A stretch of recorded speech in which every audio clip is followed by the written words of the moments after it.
সবার কি ঈদের শপিং ডান নাকি? আমি কিন্তু ঈদের শপিং শুরু করেছিলাম রোজারও আগে থেকে।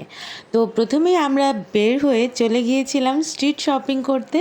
এখানে আরশির জন্য আমি অনেক সুন্দর একজোড়া স্টকিংস নিয়েছিলাম। তারপর ভাবলাম যে বাচ্চাদের জন্য টুকিটাকি কিছু লাগে কিনা।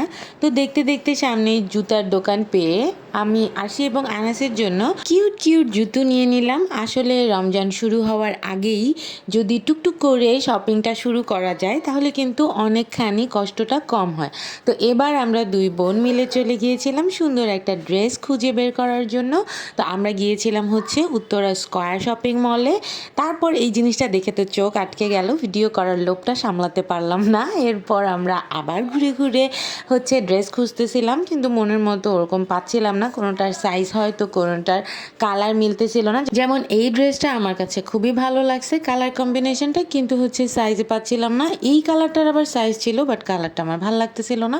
এটাই আমার কাছে ভালো লাগছে। তো যাই হোক, তো সেদিন আর কোনো কিছুই নিতে না পেরে দুই বোন বাসায় চলে গেছিলাম। দেখা যাক ঈদের সময় কি নেওয়া যায়। Bye bye.